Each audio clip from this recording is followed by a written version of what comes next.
ইরানের fishing boat দিয়ে ফাঁদ পেতে বাংলাদেশি জাহাজ এমভি আবদুল্লাহকে আটক করেছিল সোমালিয়ান জলদস্যুরা। 1 মাসেরও বেশি সময় ধরে আটকে রাখা হয়েছিল 23 জন নাবিককে। বন্দির সময় সেই দুর্বিষহ বর্ণনা দেন এমভি আবদুল্লাহর প্রধান মাস্টার আব্দুর রশিদ। একান্ত সাক্ষাৎকারে তিনি এটিএন বাংলাকে জানান, জলদস্যুরা তাদের শারীরিক নির্যাতন না করলেও রেখেছিলেন মানসিক যন্ত্রণায়। রিপোর্ট করছেন মুস্তাফিজুর রহমান। বাংলাদেশি পতাকাবাহী জাহাজ এমভি আবদুল্লাহর ক্যাপ্টেন আব্দুর রশিদ নীল জলরাশিতে ভেসে বেড়ান জাহাজ নিয়ে, ছোটেন বিশ্বের এক প্রান্ত থেকে অন্য প্রান্তে। যে সমুদ্র যাত্রার পরতে পরতে থাকে বিপদের হাতছানি। দীর্ঘ ক্যারিয়ারে 12 মার্চ নতুন অভিজ্ঞতার মুখোমুখি হন captain Abdur Rashid.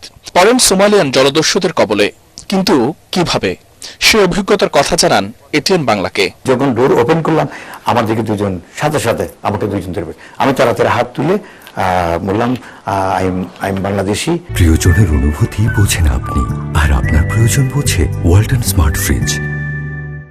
We are all মুসলিম। ওরা একটা জাহাজ যদি ধরতে পারে, ওদের থেকে তোমাদেরকে তেল দিব, তাহলে তোমরা মুক্ত।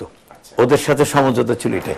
ইরানি জাহাজের সাথে তাদের এক মাসের বেশি ওটা নিয়ে তারা ঘুরতেছে, পেট্রোলিং করছে। হ্যাঁ, ওটা পাইরেট, ওটা অ্যাটাক করছে ওরা। আমরা ইফতারে গেলে, সেহরিতে গেলে, আমরা যদি নামাজ পড়তে যাই, এবং তারাই পড়ছে, বাট দে আর ওয়াচিং। জাহাজের মধ্যেই 33 দিন কাটাতে হয় জলদস্যুদের সাথে। এটিএন বাংলার সাথে একান্ত সাক্ষাৎকারে জানান সেই দুর্বিষহ দিনগুলোর কথা। তবে এমন দিনেও নিজের চেয়ে বেশি চিন্তায় ছিলেন নাবিকদের নিয়ে।